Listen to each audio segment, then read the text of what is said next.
So let me ask you, are you avoiding people? I mean, maybe not every day, but sometimes. And if you are, who do you avoid? I mean, you don't go places because they might be there. If you see someone in the aisle in a store, you go the other way. I've done that. If you see a certain car in the church parking lot or the work parking lot, you may go right on by.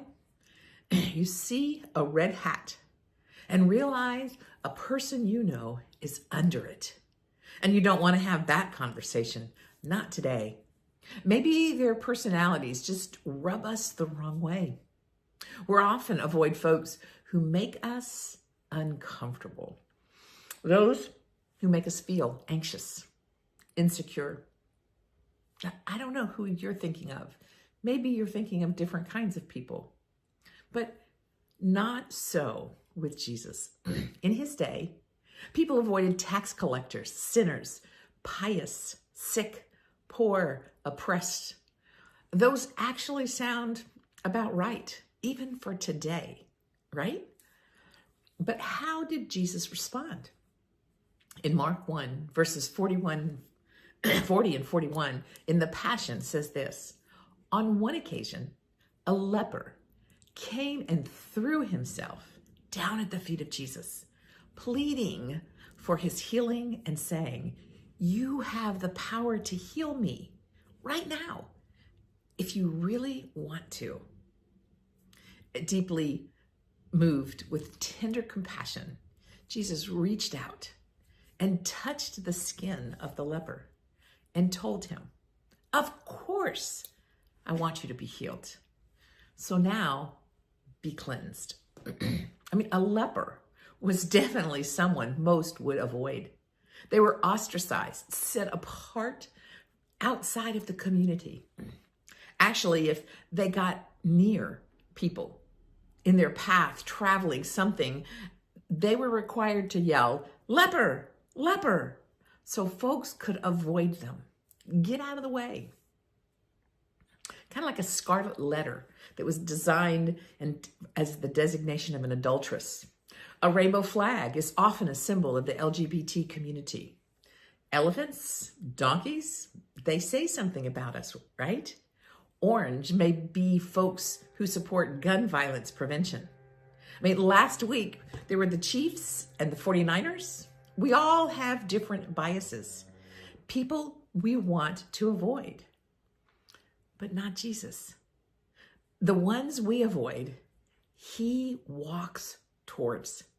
Actually, he spent most of his life being drawn toward those that others avoided. Those folks that they felt they were better than. When he saw a leper, he saw someone with a painful history. He saw how they had been poorly treated, but he also saw an opportunity for a different future for them. When he saw a woman, he often saw a leader, but he also saw a whole person, always a person of value and worth. When he saw a sinner, a tax collector, he saw someone in need of grace, always. The NIV says, Mark 1, 40 and 41 this way. A man with leprosy came to him and begged him on his knees, if you are willing, you can make me clean.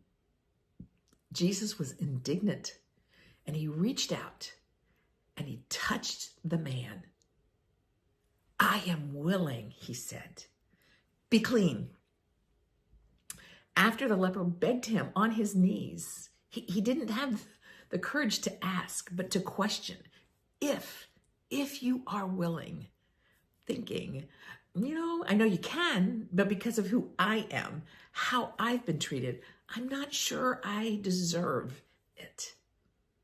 And Jesus was indignant. I thought that was an interesting word that the NIV translation chose. So I looked it up and it says, when you're indignant, you're angry about an unfair situation, angered at something unjust or wrong. Dictionary.com says indignant is feeling characterized by or expressing strong displeasure at something considered unjust, offensive, insulting, or base. Jesus gets indignant about unjust situations that we often create or exasperate or exaggerate. How we treat other people unjustly, poorly, without respect, without grace, without love, without Jesus' touch. The Amplified says it this way: a leper came to him, begging him and falling on his knees, saying, "If you are willing, you are able to make me clean." Moved with compassion for his suffering, Jesus reached out his hand and he touched him. And he said, "I am willing. Be clean." May we be more like Jesus, willing to be different than the world. No more avoiding, willing to get personal, willing to reach out and touch with love. Pray with me. Gracious God, what a life Jesus led before us, reminding us how we are to live if we seek to follow him, if we seek to want to love, if we seek to want to make a difference, to impact our community, our family of faith in ways that the world cannot. Jesus did that by reaching out and touching the leper and said, "Be cleansed." He wasn't afraid to touch, to get close. He wasn't avoiding him like most of the world around him did. Jesus changed things. He changed the way we treat other people, those that we tend to want to avoid, that are different, less than in our eyes, but never his. May we be more like Jesus, with compassion in our heart, with willingness to get personal, to touch, to empower, to lift up, to engage with those we tend to disengage with. Help us, challenge us, encourage us, stir us so that we will want to touch with the love and grace of Jesus. Amen. Kathy, now I hope that you will have a breath practice for us that will allow us and to help us take in and breathe differently. Thank you, my friend. As Pastor Sandy reminded us, it is very hard to look suffering in the face and ignore it. So I think what we do as humans is we avoid others who are suffering. One of the techniques in yoga to get through difficult times and maybe to help us sit with suffering, whether it's other people or our own, is called Ujjayi. So you're going to inhale through your nose, and then keeping your lips slightly touching, you're going to exhale by making a sound in your throat. So it might look like this. So please join me. Inhale through your nose. Constrict your throat. Inhale through nose. Exhale through constricted throat, closed lips. 3 more. Inhale.